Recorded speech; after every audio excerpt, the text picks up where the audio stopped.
I heard something and leaned toward my neighbor's yard through a gap in the fence. It wasn't curiosity, it was reflex. I saw my neighbor standing barefoot in a long dress, lifted to her knees to keep it clean, surrounded by black candles that seemed to be planted in the grass. In front of her was a figure made of branches, like a small statue with what appeared to be horns.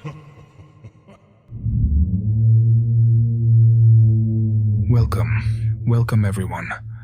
I hope you're in the best mood to listen to horror stories. Stories of witches, demons, and ghosts.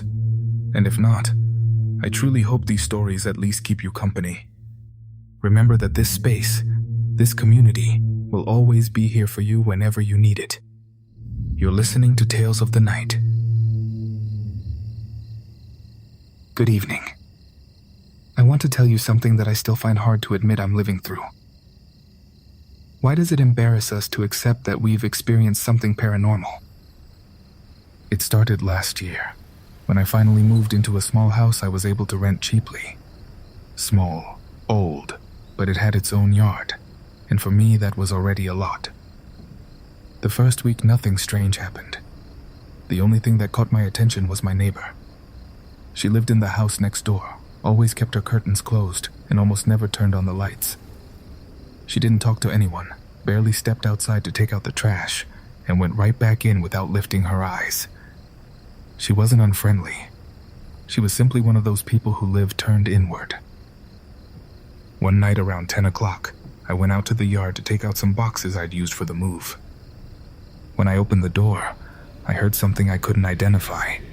A kind of chant, low, deep, and repetitive. I thought it was coming from a television or a radio left on, but when I walked toward the back of the yard, I understood it was coming from the other side of the fence, from her garden. What happened next wasn't out of curiosity, Uriel. It was reflex. I took 2 steps and looked through a gap in the wood. I saw my neighbor standing barefoot in a long dress, lifted to her knees to keep it clean, surrounded by black candles that seemed to be planted right in the grass. In front of her was a figure made of branches, like a small statue with something resembling horns. She had her hand stretched out toward that figure while she murmured something. It was definitely not Spanish. And there was something else. The smell. A smell like a barn. Strong. Thick. The kind you feel inside your nose, as if there were animals locked in there, breathing just beneath the surface. I only watched for a few seconds. She didn't turn around, didn't stop murmuring, but she lifted her head slightly, as if she knew someone was there. She didn't turn. She didn't make any move. Nothing. But I could clearly feel that she knew I was watching her. That night was terrible. Even when I went to try to sleep, to forget what I had seen, it only got worse. The next day, my neighbor appeared at my door. She didn't knock hard, just 2 soft taps. When I opened it, she was holding a basket of bread. She smiled at me, but it wasn't a normal smile. It was a rehearsed smile, like she had been practicing it. She said, "So you can rest. Sometimes one needs silence and a clear mind." She said it just like that, word for word, and I just thanked her because I didn't know what else to do.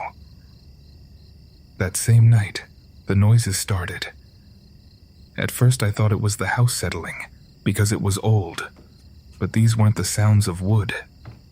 They were footsteps, barefoot footsteps, slow and deliberate, right behind the wall we shared. I also heard soft little laughs, like children playing on the other side, but she lived alone. That much I knew. And then the smell returned. Suddenly, in the middle of the night, that same barn-like odor would drift into my bedroom. It would wake me up. I'd lie there feeling as if there were damp earth under the bed. Filth. As if animals were breathing inside the closet. I searched everywhere, moved furniture, looked into every corner. Nothing. The first time I saw the other woman, I thought I was dreaming. It was well past 3 in the morning. I was lying in bed, unable to sleep because of the smell, when I saw someone cross in front of my bedroom door. A thin, hunched silhouette in a long nightgown with white hair so long it nearly dragged along the floor. She didn't walk toward me, didn't get closer. She simply passed and disappeared into the wall near the living room. I lay completely still, unsure how to even react. I understood that running, that leaving, wasn't going to help me. The next day I moved the bed again, checked the windows, looked for any sign that someone could have gotten in. But there was nothing. Everything was securely shut. The second time I saw her, I could no longer deny it. I could no longer deny that it was something paranormal. I woke up when I heard my name, softly, as if it had been spoken from inside the pillow. I opened my eyes and there she was, standing in the corner of the room, facing me. A very thin old woman with gray skin, wearing the same nightgown. She wasn't looking at me directly. Her head was tilted to one side as if she were trying to hear something inside the wall. And the smell, that cursed smell, was so strong it made my eyes burn. Then I watched her step into the wall. She simply walked into it and disappeared. That very morning I went to knock on my neighbor's door to ask if she had animals, if she had seen anything strange around. Really, I would have asked her anything. I just needed a reason to talk to her, to stay on good terms with her, to show her I wasn't a threat. But she didn't open the door, even though I knew she was there, because I could hear her breathing just on the other side. And she wasn't breathing normally. She was breathing as if she were laughing. Since then, she doesn't speak to me, but she appears by coincidence whenever I'm outside. She always says things that aren't exactly threats, but sound like they are. Did you sleep well? Sometimes things get into these houses. If you hear noises, don't go out. Things like that. The worst part is that the apparitions of the old woman haven't stopped. Several times a month she appears, and each time she's a little closer. No longer in the corner, no longer just outside the room. The last few times I've seen her very close. Last night she was sitting at the foot of my bed, in that white nightgown that seems to dampen the floor as it moves, though it leaves no trace. And the barn smell lingers longer and longer, stronger each time. Sometimes I feel like I carry it with me when I leave the house. I don't know what my neighbor is doing, or what belongs to her, and what is entering my home through my own fear. But something crosses the fence at night that I cannot deny. And it's becoming clearer that it was no accident seeing her that night. I feel that she knew something had to jump from her side to mine, and it already has. And I don't know how to get rid of it. Hello, Uriel. Hello, community. I would like to share one of the experiences that has marked me most deeply. One that still makes me question whether it really happened the way I remember it. This was in 2018, in Alajuela, Costa Rica. It was December 30th. My family usually spends New Year's at my grandfather's farm. Those dates are when everyone comes together. We eat, we make noise, and have fun. Things have happened there before that I could tell you about another time, some of them quite heavy, and others simply strange. But for years, nothing unusual had occurred, or so we thought. That Sunday the 30th, everyone was playing and dancing in the ranch house to music. My cousins and I were out in the clearing playing soccer in the dark. It was around 11:30, almost midnight, and for us that was already late. At some point we decided to play hide and seek. We'd been told many times not to do that at night, that it was bad, that a spirit might come out, or that something might grab you by the feet. You know how it goes. When an aunt saw we wanted to play that, she suggested we build a bonfire and sleep in tents instead, so we wouldn't be wandering around in the tall grass. By around 1 in the morning, we were out there roasting marshmallows and grilling meat, and I asked my parents for permission to take out the ATV, the four-wheeler, as some people call it. It was small and already a bit broken down, but my dad and I had a trick for starting it by adjusting the carburetor. Sometimes it would start if you pushed it too. I pulled it out of the storage shed where we kept it, and when I finally got it running I was thrilled, because it almost always gave me trouble. I got on and started heading up through the sections of the farm. Back then, the man who managed and cared for it kept it in excellent shape. It was divided by section and hectare, all of it full of grass for the cattle. The grass was so tall that, without exaggerating, in many places it was taller than me. With the ATV's halogen headlights, you could make out the trees along the path, but beyond that, there was nothing but darkness. If you turned off the engine, you couldn't see a single thing. When I was approaching the other ranch structure where the cattle were kept, the ATV shut off all at once. It was damaged, yes, but it wasn't normal for it to just die like that. The problem was always starting it, not keeping it running. Nearby, cows were lying in the grass, sleeping. I turned on my phone's flashlight to check what had happened, and suddenly I heard murmuring in the grass around me. Loud murmuring. And something moving through it, and I stayed there trying to make sense of what it was, while I kept trying to reconnect a small hose that had come loose from the carburetor, the one that carries fuel to the engine. It was then that, by the light of the moon, I saw something in the distance, among the tallest trees. Something was jumping from tree to tree, and the trees were moving strangely, as if something heavy were pushing them. That's when I felt every hair on my body stand on end. I tried to start the ATV again, and at that exact moment, I heard something coming from where the cows were. A voice that said, "It's far too late at night for you to be out here alone." I shone my phone's light in the direction it came from, and I caught a glimpse of eyes shining in the dark, staring directly at me. I raised my gaze toward the cattle ranch structure, and I saw the door slowly swinging open. Out of the darkness came something black, hunched over, moving slowly. I swear to you it was laughing. I heard a horrible, strange laugh as this thing made its way up through the tall grass. I stayed frozen. For some reason I wanted to get closer. I'm not even sure why. But as I moved in that direction, all the cows suddenly got up at once and started moving away. Everything that happened up there, from the moment the ATV died to that thing I saw, probably lasted 4 minutes. But to me it felt like an eternity. Then I heard a horrible scream, like a wail. That's when the fear completely took over. I pushed the ATV with all my strength to get it started. Normally that took a lot of effort, but I think fear gave me the strength.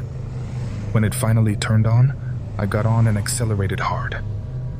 And that's when I made what I think was the worst mistake of my life. I looked back, and there, on top of the ranch structure, was that thing, watching me, pointing at me with its finger. On the way back, I was so rattled that I ended up breaking one of the halogen lights. But I didn't care about anything. I just wanted to get back to where everyone was. I was riding with fear, panic, anxiety, a mix of emotions all at once. When I arrived, my dad scolded me because he had already warned me not to ride the ATV fast. And when he saw the broken halogen light, he got even angrier. He told me to come with him, on foot, to go retrieve it and fix it the next day. As we walked up, I told him what I had seen. He said I was probably making it up, that he didn't believe a word of it. But higher up, when we picked up the headlight, I said, "Dad, look over there." In the distance, a black shape was moving one of the trees. He said nothing, didn't answer me. He just looked the other way. On the way back down, when we reached the ranch where the rest of the family was, my dad didn't say anything to me.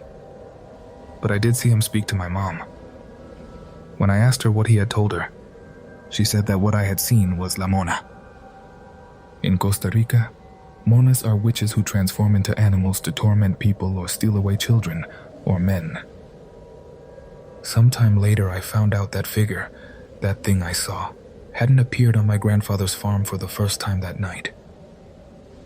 Before I was born, it had already shown itself 3 more times. Something that woman is looking for out there, that Mona, something she hasn't been able to find. The last time she appeared was also during a bonfire, with the family gathered together telling stories. Thank you very much for listening, community. As I said, a lot of things happen at that farm, and if you'd like, next time I'll tell you what my uncle told me. Those 3 nights of hell that my grandfather lived through when he first bought that land. I'd love to know what people think. I'm writing from Colombia. I'm from a small town that almost nobody has heard of. My grandmother Lala was a witch, though my family doesn't like to talk about it. She died before I was born, but I grew up hearing my father's stories. She read cards, tobacco, performed rituals. My grandmother Lala did many things like that. My story begins in 2020 during the pandemic.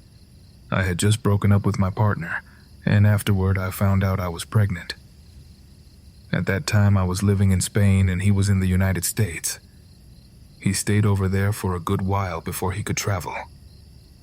Even then, we continued living separately until my son was born. My son, who is now 5 years old. I don't consider myself a witch, but I do practice witchcraft and santeria. I do readings and rituals for people close to me. What I want to share with you is what happened during my pregnancy and during the first 3 years of my son's life. In Spain, we went to live in a cabin far from everything, about 40 minutes from town. We lived there until my son turned 3. Many things happened in that house. Some of them I still don't want to believe, but I know what I saw. The first thing I can tell you about was the way I found out I was pregnant. I was living alone in Mallorca, and one day out of nowhere, white maggots began to appear, the tiny kind you find in garbage. I knew immediately that it was spiritual work done against me, because there was no natural way they could have appeared overnight. I had no trash in the house, and yet the maggots were climbing the walls. I did a deep cleansing and a reversal ritual. During that ritual, I saw shadows, heard voices. The whole thing felt like being inside a horror film, but strangely I felt no fear. I said my prayers in Latin, strong and firm, until the candles went out on their own. Then came a silence so deep it left my ears ringing.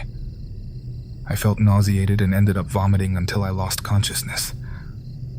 My mother came to see me 3 days later.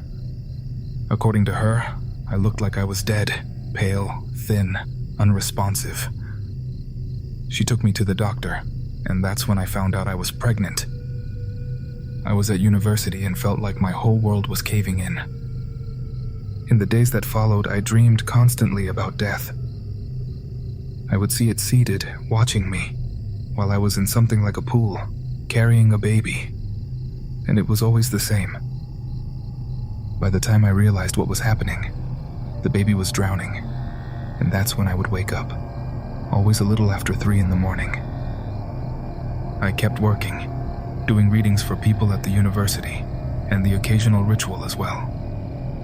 I could feel the baby moving constantly, restless and uneasy. When I was around 8 months along, my partner was finally able to come live with me, and that's when things got truly intense. I began having recurring dreams about a woman with black hair, wet, as if she had just come out of water. She was thin, almost skeletal. She was holding my baby while I lay on the floor, feeling that he was mine. And it always ended the same way. She would drop him and let him fall with a horrible scream. My partner would wake up with scratches, bite marks, and other wounds that we couldn't explain. I decided to reach out to my spiritual teacher.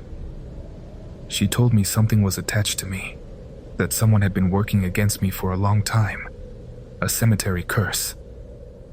She explained what to do and helped me cleanse the apartment. And yes, things calmed down a little. As soon as we could, we left. We moved to a cabin 40 minutes from town, as I mentioned. I thought that there, we would finally have peace. I wanted to believe that by leaving Mallorca, I was also leaving behind the maggots, the voices, and that dark spiritual work. But that was naive of me. My son was born. Beautiful. But from his very first day, I sensed that the darkness hadn't gone. It had simply changed its target. Shortly after we moved in, while my partner was in town buying things, I did the first cleansing of the house. The cabin was old, damp, with aged wood, and that particular smell that clings to everything. I began burning rue and rosemary. From the very start, I noticed that the smoke wasn't rising the way it should. Instead of dissipating, it moved in a single direction, straight toward the main bedroom where the baby's crib was. I walked in. The room was cold, as if there were no heat at all. The smoke was swirling directly above the crib, forming a tall, vague shape. Then I heard a metallic sound coming from beneath the crib. I crouched down and found something stuck to the underside of the wood, an old, oxidized copper coin. It wasn't a euro. It had dry soil on it, and something that looked like black wax. It didn't frighten me out of superstition. It was a confirmation. Someone had placed a cemetery binding spell directly beneath my baby's crib. From that night on, his sleep changed. He didn't cry normally.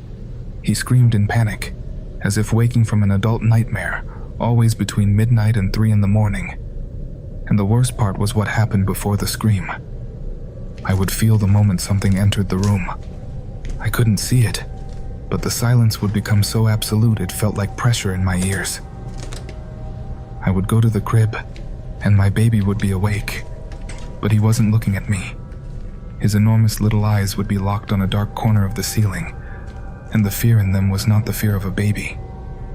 He would begin to sob as if something deep inside him was in pain. One night I finally had enough. I turned on the flashlight and followed his gaze. The light reached the corner he was staring at. There was nothing there, just wood. But in the center of that corner, the wood looked damp, as if something wet had been leaning against it. I thought of the wet-haired woman from my dreams. My partner tried to stay rational, but it was hard to keep doing that when he woke up every morning with those marks that had to be treated. One morning, while he was with the baby, I went to my ritual table. On top of my Santeria book lay a braid of dry hair, tied with a black thread. When I unraveled it, the smell of unlit tobacco filled the room, the same smell I had sensed during my ritual in early pregnancy, the same one my father always described when he talked about Lala. I didn't want to believe it was my grandmother. She died the same year I was born. I never had any contact with her, but that braid, that tobacco, it felt like a warning, not a kind one, a desperate one. The attacks grew more direct. My son was barely over a year old when the entity began to manifest in a way my partner could no longer dismiss.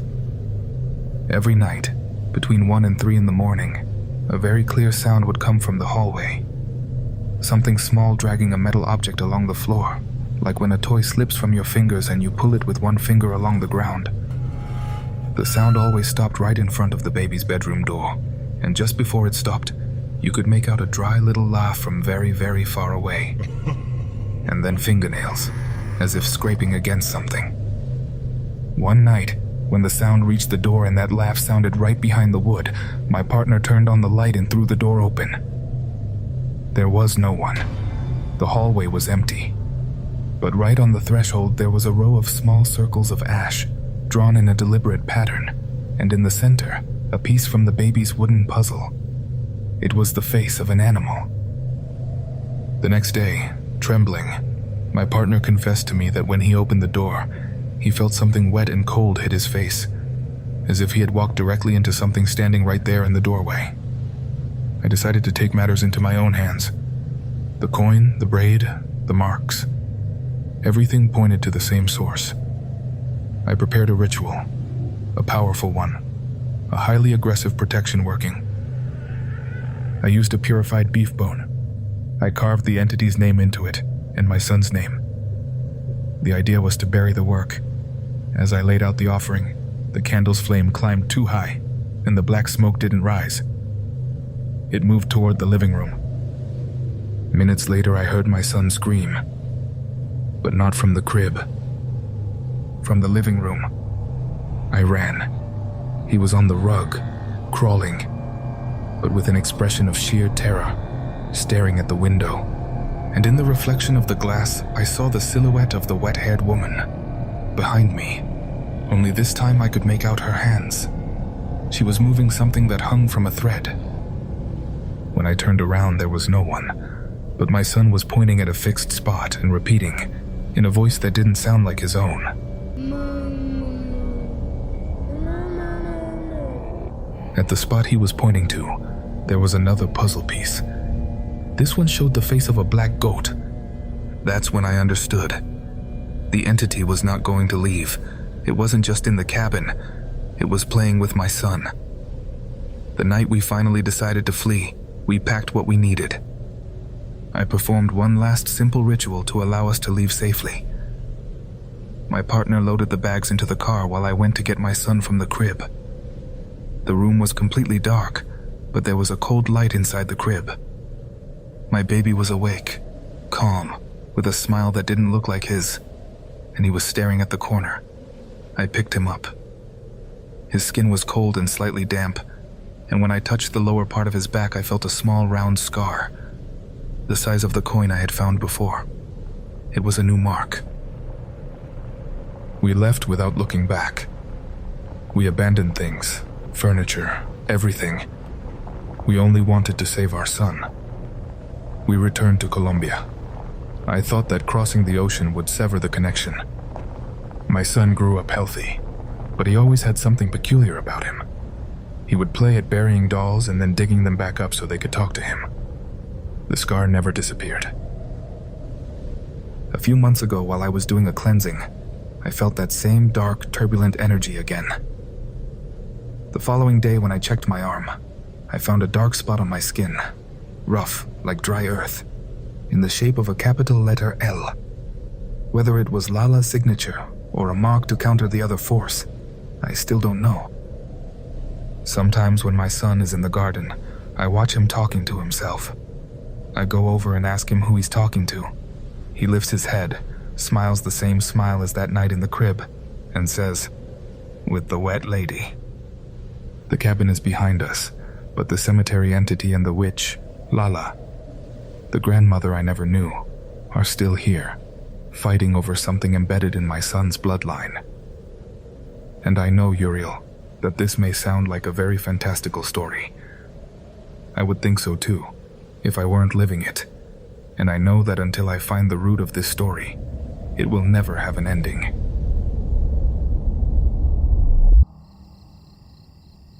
Hello, Uriel. My name is Danelio Hernandez. This is the first time I've written to you, and it would make me very happy if you ever got around to reading this, even if it never gets published. I'm from Guatemala, though what I'm about to tell you didn't happen in my country. Before I begin, I want to thank you. I've been listening to you since 2021, and I still remember the first story I heard, The House of the Witch. From that point on, I caught up on everything, and would listen to you for almost 24 hours straight. Your stories, and you, have been with me on days when I felt very alone. This story begins on October 31st, 2022. That year, I was graduating from middle school, and instead of throwing me a party, my parents gave me a trip to the United States, my very first trip to that country. I remember that on the 30th I went to bed early, listening to Tales of the Night, as I always do. I always sleep with headphones. But the phone I had back then didn't allow you to use wired headphones while it was charging, because it only had one port for everything, and I had cable headphones. So when I woke up on the 31st, it didn't seem strange to hear sounds through my headphones. I was drowsy and excited about the trip, so I forgot about that detail. I put them on to see if it was one of your stories, because it sounded like you narrating. But when I put them on, I only heard something resembling you speaking in a language that was definitely not Spanish or English. It was a completely unfamiliar language to me. And as soon as I pulled the phone from under my pillow, the sound in the headphones stopped. Then I realized the phone was still charging. The headphones weren't even connected. I didn't give it much thought because the trip was just ahead of me. I arrived in the United States that same day, on Halloween. My sister and I loved that holiday, and in Salem, Massachusetts, even more so, because they celebrate it seriously. My sister was living near there at the time, so that day we went to Salem to celebrate, and when we came back I fell asleep in an armchair. And that's where it all began. That same night, I started dreaming something very specific. A woman, dressed all in black, coming to knock on the window near where I was sleeping. And it repeated itself many times throughout my stay. She was a woman dressed entirely in black, from head to toe. I never saw her face, but for some reason I knew she was a woman. Night after night, it was the same thing. My trip ended and I returned to Guatemala. I went on with my life. In 2024, I graduated from high school, and my parents once again gave me a trip to the United States to visit my sister. By then, she had moved to a new place, and now she lived even closer to Salem. And again, I was there for Halloween. We dressed up and enjoyed it as always. But as the days went by, I started dreaming of the same woman again. The difference this time was that I was dreaming of her in the street, the one that led to the entrance of my sister's apartment. And every time I dreamed of her, I would see more and more of her face. At first the image was blurry, but as the days passed she became clearer and clearer to me, until one day I saw her completely sharp and distinct. To help you understand better, the apartment had 3 doors, one at the back that opened directly to the kitchen and 2 at the front. The first led to the street, and the second, past that, was the entrance to the apartment itself. Between those 2 front doors there was a small space where the residents from upstairs kept a storage room. With that in mind, let me go back to the story. One day we were walking back to the apartment. I was looking at the ground when I heard a woman's voice whispering in my ear. "Lift your face and look at me. Look at me directly." I did it without thinking. And there she was. The woman I had been dreaming about since 2022 was walking straight toward us. I went completely still. I asked my sister who she was, and she said she did know her. That she was the daughter of the people who lived in the apartment upstairs, but that she almost never saw her. I said nothing to my sister. And it's important to mention that the first dreams, the ones from 2022, I had only shared with my mom. We never told anyone else.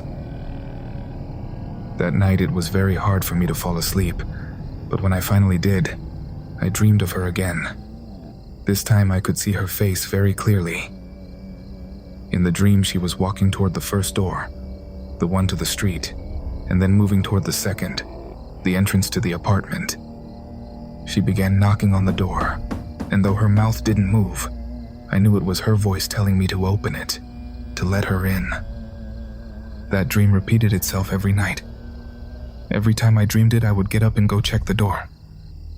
I would open it to see if anyone was in that space between the 3 doors. Sometimes I even checked whether they were locked. The street door, the storage room, and the apartment door. They were always closed. Over time, I stopped dreaming of her at those doors, and she began to appear at the kitchen door instead. With each time, she insisted more and more on coming in, and even though her mouth never moved, her voice sounded louder and louder in my mind. Distorted somehow. I don't know how to explain it, but it resonated inside me. In the end, nothing more happened. I went back to Guatemala. My sister moved again.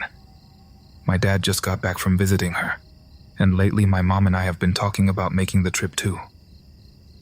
And from before my dad even returned, from the moment we started talking about that trip, I've started dreaming of that woman again. Now her face is covered, and she appears on a street I don't recognize. Though from what my dad has described, it may be very close to where my sister lives now. Maybe all of this has a rational explanation, but I swear to you, community, that this has been happening to me since 2022.